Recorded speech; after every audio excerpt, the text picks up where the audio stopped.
que vamos, Marcelinho Beckler, amigos, amigas, bávaros e bávaras. Falaremos nesse programa da sensação do futebol europeu. Até essa data FIFA de novembro, o Bayern de Munique tem sido um negócio para deixar qualquer um muito feliz se você gostar do Bayern de Munique, ou com muito medo se o Bayern de Munique estiver na sua frente. Quem diria que Vincent Kompany pudesse trazer o Bayern para um nível de soberania dentro da Alemanha e também na Liga dos Campeões que não se via há algum tempo, desde aquela máquina de moer adversários de Hansi Flick. E o último a ser moído foi o PSG, em Paris, Marcelo Beck. É isso. Comentei esse jogo e foi realmente um amasso do Bayern no primeiro tempo e depois uma luta pela sobrevivência no segundo. Na vitória sobre o Paris Saint-Germain, já pedindo desculpas à torcida do Bayern, a série de vitórias se encerra depois da vinheta.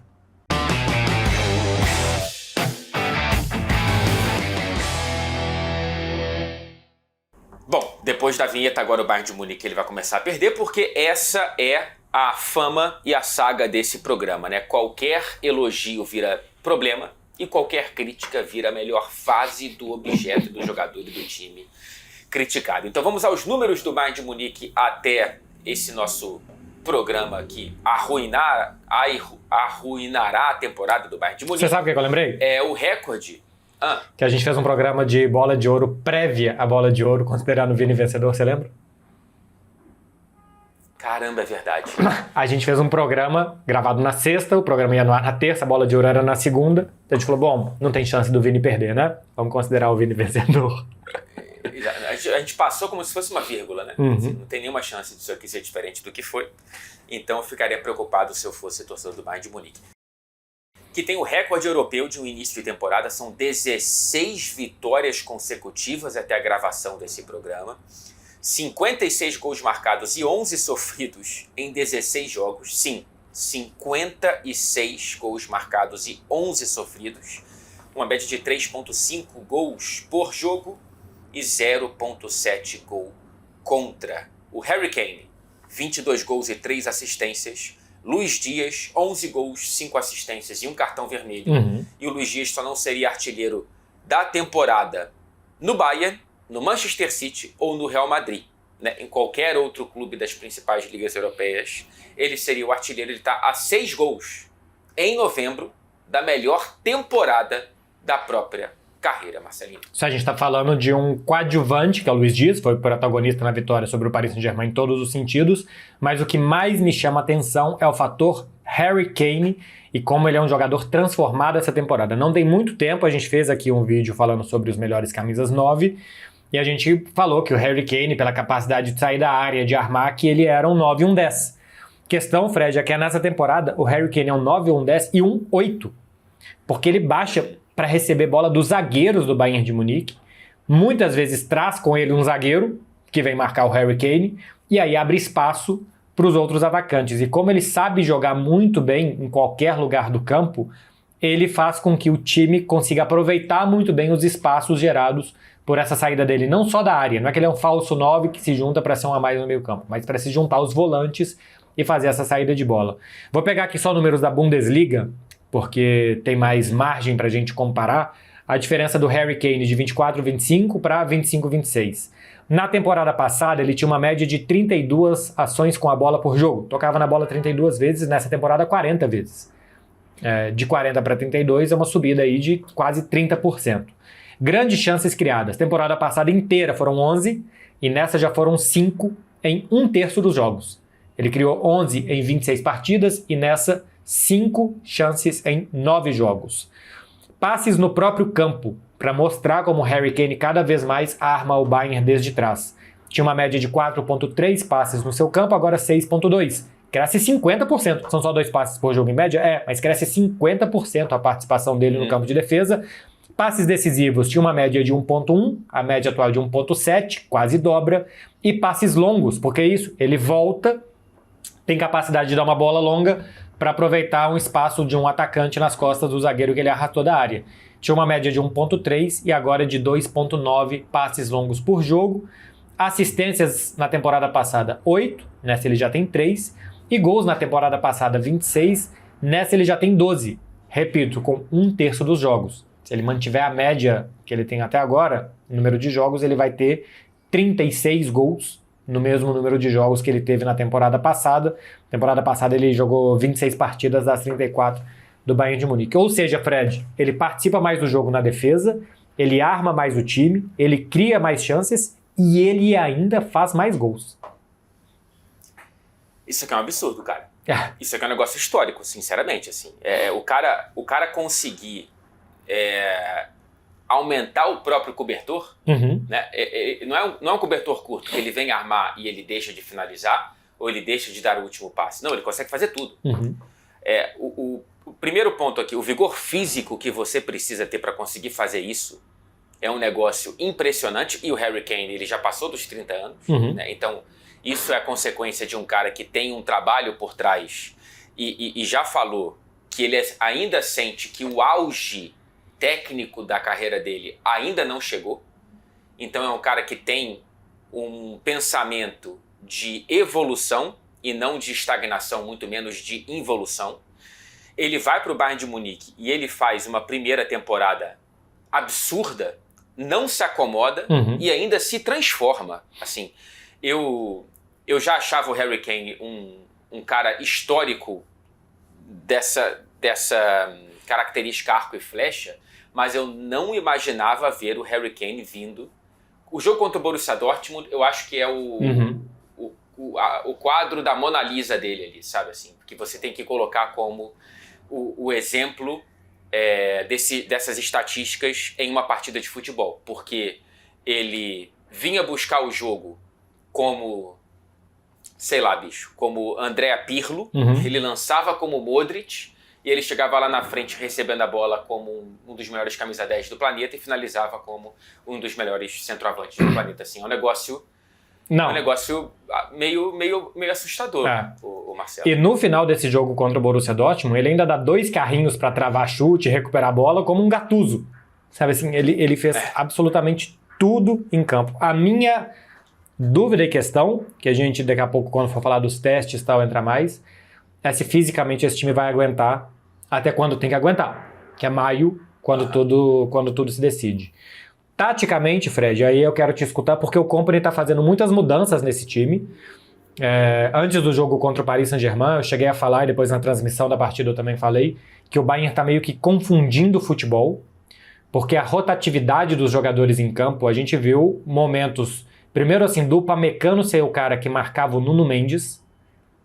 O time fez perseguições individuais. O Kimmich ia atrás do Vitinha em qualquer lugar do campo. O Kimmich tirou o Vitinha do jogo. E era o Luiz Dias em cima do Hakimi. É um ponta e um lateral, mas você tem que convencer o ponta a sair correndo atrás do lateral, e numa dessas o Luiz Dias errou. Mas você convenceu o Upamecano que ele pode perseguir o Nuno Mendes na intermediária do PSG e depois ele vai ganhar na corrida. Enfim, essas rotações que está fazendo o Kompany chamam muito a atenção. Ele joga com laterais improvisados, o Alphonso Davies ainda está lesionado, e pela direita o Sacha Boey não convence tanto, então ele joga com o Laimer pela direita e o Stanisic pela esquerda. Esses caras dão uma continuidade ok de jogo, o Laimer até bem mais do que o Stanisic, mas são muito fortes na hora de pressionar, porque você tem 2 defensores específicos para pressionar ainda mais os seus rivais, e tem 2 volantes que fazem muito bem a saída de jogo e tem capacidade de recuperar a bola também, que são o Kimmich, que está jogando muita bola, e o Pavlovic, que é um jogador que me lembra de vez em quando o Toni Kroos. Tem boa bola longa, é grandão também, vamos ver como é que ele vai se desenvolver. Se chegar perto do Toni Kroos, acho que ele já vai estar muito feliz. E que na temporada passada o Kompany praticamente não teve ele, né? Porque se lesionou muito cedo, tentou contar ali com o João Palhinha e viu que não seria possível. É curioso que o Kompany sai de uma base de jogo muito guardiolista, porque ele bebeu dessa fonte, né, no Manchester City, para esse trabalho no Burnley. Esse trabalho na primeira temporada do Bayern de Munique era um arrozinho com feijão do jogo de posição para mudar e revolucionar Harry Kane, Luiz Dias, Upamecano, Stanisic, revolucionar os caras dessa temporada, Fred. É muito interessante que eu acho que o Bayern e o Kompany são expoentes de um processo que está em curso que, pelo menos eu ainda não entendi para onde que a gente está indo, enquanto um futebol que, depois de talvez esgotar tudo que poderia tirar nesse momento do jogo de posição, do guardiolismo, de tantos guardiolistas ou pessoas que queriam ser um pouquinho Guardiola, como é que é o nome do técnico da Atalanta? Que não Gasperini. É mais da Atalanta. O Gasperini, ele começa há alguns anos atrás uma tendência de bater o guardiolismo com a marcação homem a homem, que não deixa muitos espaços. Isso começa, acho que, uma onda de reatividade e de resistência ao guardiolismo enquanto adversários menos endinheirados conseguindo atrapalhar essa ideia. E agora eu não sei para onde que a gente está indo, mas quando eu vejo o Harry Kane vindo buscar a bola no volante, eu me lembro também do próprio Guardiola agora utilizando em alguns jogos o Phil Foden como segundo volante, porque é ali que pode estar o espaço para o Manchester City ser um time mais de transição, como o Bayern de Munique muitas vezes é na Bundesliga, que já é uma liga muito mais de transição.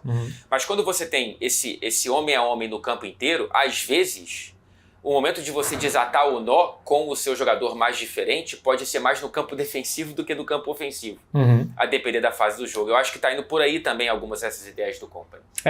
Porque o que chama atenção é por que os times jogam desde o goleiro saindo, tocando a bola da sua área? Porque você quer que os caras venham te marcar, porque se eles estão te marcando dentro da sua área, eles não podem marcar dentro da área deles. Porque senão você ia ter um bloco aqui e você ia ganhar todo o resto do campo. Então todo mundo tem que subir junto. Porque todo mundo sobe junto, vai sobrar espaço nas costas para você correr. Se o seu jogador mais técnico, por acaso, é seu centroavante, você puxa esse cara para cá para jogar, ele vai abrir o espaço e ele vai ter a capacidade de construir e muitas vezes depois de chegar para concluir lá na frente. Porque o Bayern também, quando sai correndo para frente para atacar, o adversário sai desesperado correndo para dentro da sua grande área para proteger o gol, e numa dessas chega o Harry Kane de segunda linha para terminar as jogadas muito bem. E quando o adversário está todo fechado atrás, o time é capaz de tocar a bola muito rápido e o 9 sair da área, o Luiz Dias entra, o Olise faz diagonal e troca com o Gnabry que vai para a ponta e tal. Então, assim, essa capacidade de trocar a posição gera vantagens. Assim, o futebol hoje, você tem muito pouco espaço e muito pouco tempo. Quando você gera dúvida no adversário, eu persigo esse cara até lá ou não persigo? Eu vou atrás dele ou fico na minha posição? No que você duvidou, ele ganhou um espacinho. E no que ele ganhou um espacinho, ele ganhou um tempinho para jogar. E é esse espacinho e é esse tempinho, são esses 5 milésimos de segundo, esse meio segundo que os técnicos de elite hoje estão perseguindo. Se você tem meio segundo, se bobear, é possível. A melhor chance do PSG contra o Bayern é um momento que o Bayern desencaixa, assim, no primeiro tempo, né? Que depois vira outro jogo com a menos. Que o Bayern desencaixa e o Fabian Ruiz tem espaço e tempo para fazer uma bola longa para o Barcola, ele sai cara a cara com o Neuer, o Bayern defende, no contra-ataque basicamente saiu 2-0.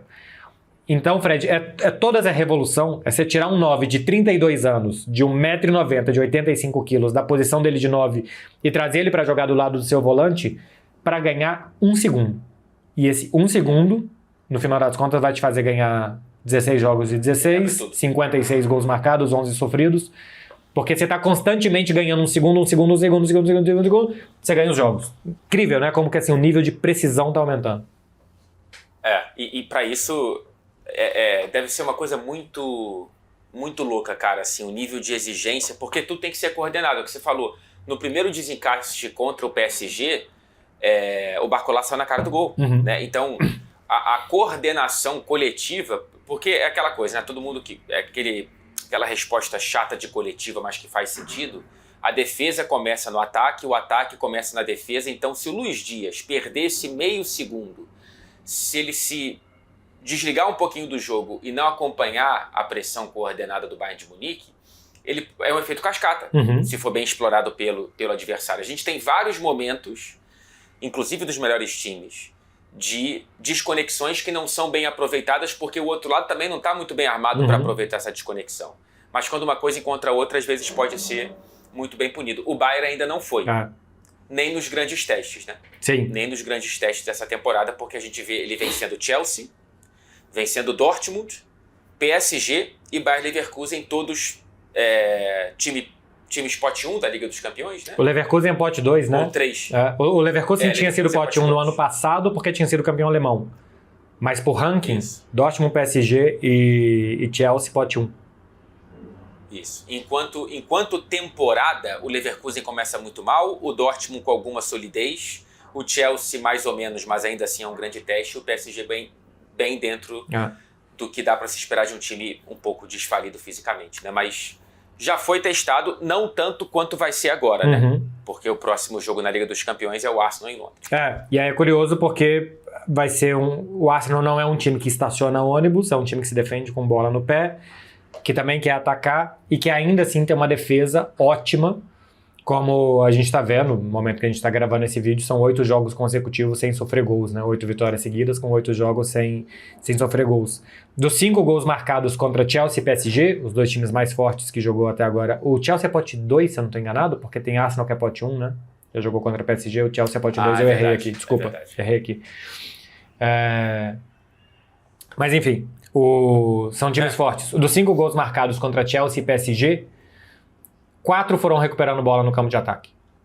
Recuperando, mordendo e a partir daí atacando. Então, assim, tem toda essa estrutura para fazer você sair jogando, mas também pressionar o adversário é uma ótima forma de se jogar. Eu acho que vai ser testado muito fortemente agora contra o Arsenal e eu ainda acho, Fred, que o teste físico é muito importante também. Para fazer tudo isso aqui, você precisa estar correndo muito, muito bem fisicamente. E a gente está falando do início de novembro, que o time está assim. Quero ver em abril, maio, com muitos minutos nas pernas, se o Bayern vai continuar tendo esse ritmo. Eu até acho que pode ser, porque sobra tanto na Alemanha, que, por exemplo, poupou quase todo mundo, inclusive o Harry Kane contra o Leverkusen, antes de jogar contra o PSG, ganhou por 3-0 para colocar depois os caras contra o Paris Saint-Germain. Então é possível que daqui a pouco, em março, ele comece a jogar a Bundesliga mais com reservas e se preparar para a Liga dos Campeões. Tá tudo dentro de contexto, Marcelo? Tá tudo dentro de contexto. Agora em alemão. Vamos para o nosso Context.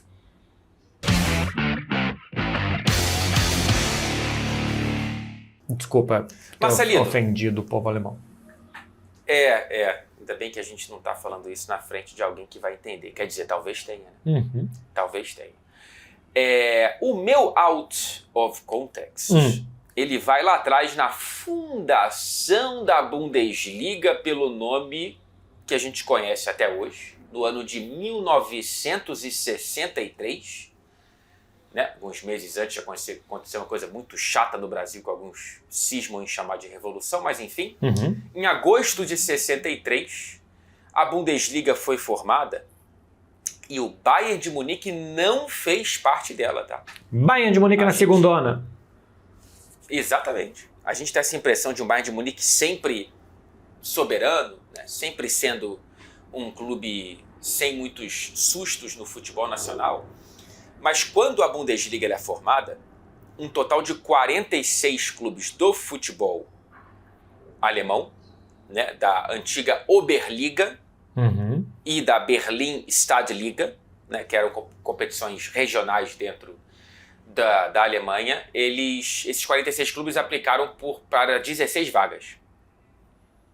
E uma das regras era um clube por estado. E dentro dos critérios ali, né, estabelecidos para a criação da Bundesliga, o Bayern de Munique ficou fora e quem entrou foi o Munique 1860. Então o Bayern de Munique teve que subir para a Bundesliga. Na primeira temporada não conseguiu subir por alguns detalhes e na segunda sim o Bayern de Munique ele consegue a ascensão para a primeira divisão. E para virar isso aí que a gente conhece até hoje, nunca mais voltou para a segunda divisão, então é um clube que nunca caiu, porque isso aí não conta como rebaixamento, evidentemente. Mas não jogou todas as edições. Por exemplo, na Espanha, Real Madrid, Barcelona e Atlético de Bilbao estão desde o início, são alguns dos clubes fundadores do Campeonato Espanhol. Eu tenho 2 out of context do Bayern de Munique, que eu acho que eu nem deveria contar os 2, porque daqui a pouco, quando a gente for fazer um próximo vídeo sobre o Bayern, vai faltar. Exato. Vai faltar. Mas é porque sobre a crise, né, de 15 jogos sem vencer. Exatamente. Depois da publicação desse vídeo, a gente vai fazer outro vídeo. Pós-sucesso, que são... Um deles é da pior temporada do Bayern, e o outro é uma história que eu já vi o Arthur Quesada contar numa reportagem que ele produziu para o Raízes da Champions, que a gente produziu para a HBO Max, que são os primeiros troféus do Bayern de Munique terem sido escondidos durante o regime nazista. O Bayern de Munique ganha o primeiro campeonato alemão, que era a Oberliga, né? Não era a Bundesliga, em 1932. E depois disso, o capitão do Bayern, que era o Konrad Heidkamp, esconde o troféu e outros itens, porque o regime nazista estava pegando tudo que era metal, confiscando metal para construir arma, pela escassez de matéria-prima. E para não derreter um Então, troféu, os troféus estavam em risco. o troféu estava em risco, eles esconderam no estábulo de uma fazenda, e aí depois em 1945 eles enterraram, porque estava chegando as tropas americanas, e com medo daquilo ali virar souvenir entre os soldados americanos, eles enterraram numa fazenda e só foram desenterrar um tempão depois, quando o Bayern de Munique já tinha uma nova sede e tal. Olha que coisa maluca, troféu virar arma. Que doideira. Eu já vi abajur virar arma. Abajur dourado. Quando? Eu já vi foto, Fred. De abajur dourado. Já vi foto. Que Entendi. gente pensando que poderia ser um item bélico. Não é?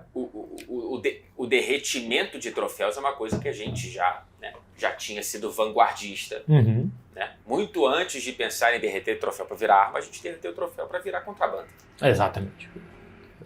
Tem muito mais utilidade do que virar arma. Exato. É você... Muito menos agressivo, muito menos hostil. Né? O negócio é muito mais... É distribuição de renda. Você vender no mercado paralelo. E o outro out of context é da pior temporada do Bayern de Munique, que é de 1992. Pior temporada da era moderna, porque nos anos 50, a Alemanha pós-guerra e tal, aquilo ali tinha uma instabilidade muito grande. O Bayern de Munique, Fred, para você ter ideia, tomou 72 gols em 43 jogos. Rapaz. O Barcelona está a caminho disso essa temporada. Foi eliminado na segunda rodada da Copa da Alemanha, que foi o primeiro jogo do Bayern de Munique, porque ele já entrava na segunda rodada. Em casa perdeu para o Homburg, que não é o Hamburg, é o Homburg, time da segunda divisão. E foi eliminado na segunda rodada da Copa da UEFA, tomando um 6-2 do Copenhague. Ele foi primeiro eliminado para o hambúrguer e depois com chocolate. Exatamente, com sobremesa veio depois. Não bastasse tudo isso, terminou em 10º lugar a Bundesliga daquele ano. Rapaz. Cara, imagina isso, bicho. Assim, eu não sei, eu não tenho ideia de quem era o treinador, os jogadores e tudo mais. Mas, bicho, assim, para você ser ídolo do Bayern já é difícil, né? Porque você tem que conquistar 10 taças da Bundesliga para ser considerado alguma coisa próxima de ídolo. Agora, para você ser odiado, tá muito fácil. É muito fácil. Eu vou buscar agora quem que era o treinador, não sei o quê, o elenco do Bayern. Será que tem alguém famosinho? Eu acho que o Jupp Heynckes assumiu depois, ou assumiu na época. O Jupp Heynckes é meio que o Carlinhos do Bayern. Entendi. Deixa eu ver aqui se eu acho fácil o Bayern de Munique. Curioso também. De 92. Zé Carlos. Tava por ali, antes de ir para Matonense. Exato.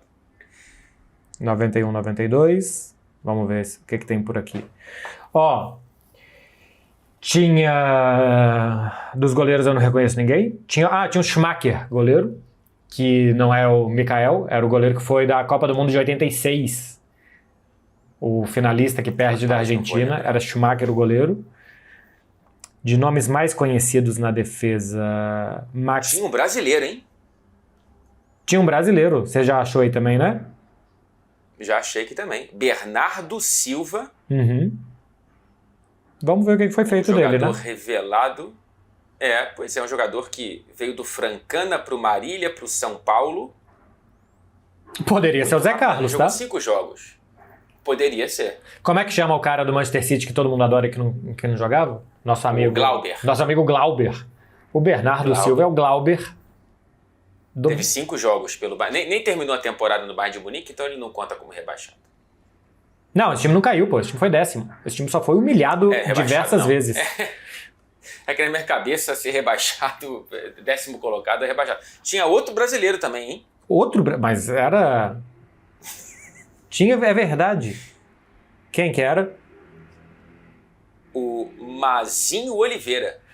Mazinho Oliveira. Esse jogou a temporada inteira. 33 jogos, 12 gols. Se bobear, ele foi o grande artilheiro do time na temporada.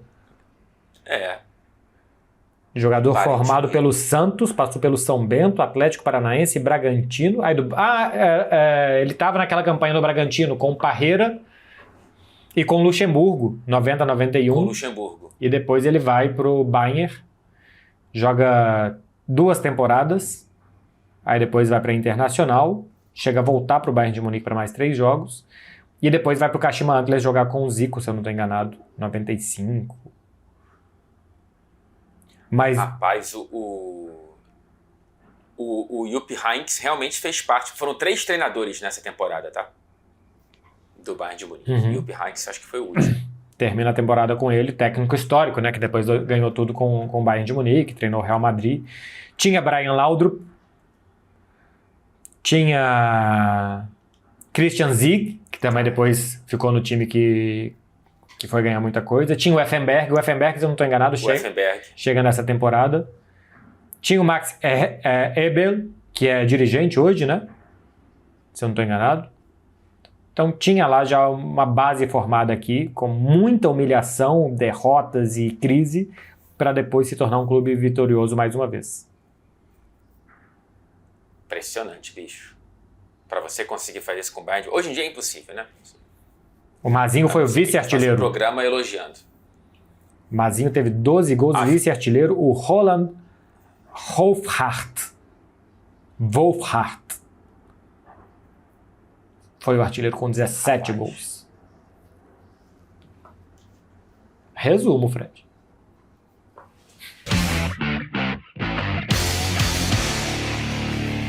Descobrimos aqui muita coisa em tempo real com você e de casa também sobre o Bayern de Munique. Fred, o que a gente ainda vai descobrir é se esse time vai chegar onde tá dando pinta que vai brigar por, que é ganhar o Campeonato Alemão e a Copa da Alemanha cá entre nós, e vai brigar muito seriamente na Liga dos Campeões. Pinta como o bicho-papão aí. Eu tô realmente muito curioso para ver esse jogo contra o Arsenal, porque realmente tá sendo muito difícil conseguir abrir qualquer porta no sistema defensivo do Arsenal e defender as bolas paradas dos Gunners. Não tem muito paralelo ao time do Arsenal no futebol europeu, muito menos nos adversários que o Bayern de Munique teve até aqui. Eu tô muito curioso, porque é uma máquina de fazer gols de um lado contra uma máquina de não sofrer nem finalizações dos adversários, né? É bom a gente lembrar, até a gravação desse programa, o Arsenal estava numa sequência de 8 jogos seguidos sem sofrer gols, o que não acontecia desde 1903. Então, assim... Os troféus do Bayern nem tinham sido enterrados ainda. Não tinham sido nem conquistados, né? Muito provavelmente. Então, o Bayern de Munique vai ter... Não que, se tiver uma derrota contra o Arsenal em Londres, seja caramba, tá vendo? Colocaram esse Bayern hypado, olha o que está acontecendo. Não, mas é um teste para a gente entender acho que na primeira prateleira do futebol europeu o Bayern já está.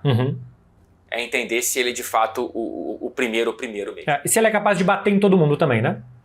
Porque assim, em jogo que dá uma espada para cada um, que é Bayern e PSG, dá uma espada para cada um, vamos ver quem é que sai vivo. O Bayern saiu. Contra o Arsenal não é bem assim, porque eles não querem jogar a mesma coisa, né? Então você vai enfrentar um time que quer fazer algo um pouco diferente, que é mais sólido do que o Paris Saint-Germain, que é menos intenso que o Paris Saint-Germain, então que não vai trocar espadadas com você. Então vai ser um teste interessante. Fred Caldeira, terça-feira que vem tem mais. Fred e Beckler explicam e se surpreendem vendo as fichas técnicas dos times aqui com vocês. Parabéns, Mazinho Oliveira. Foi o vice-artilheiro de uma temporada muito ruim do Bayern de Munique. Se não fosse você, poderia ter sido ainda pior. E parabéns, Bernardo. 5 jogos que você fez. Jogou mais que o Glauber pelo Manchester City. Até semana que vem.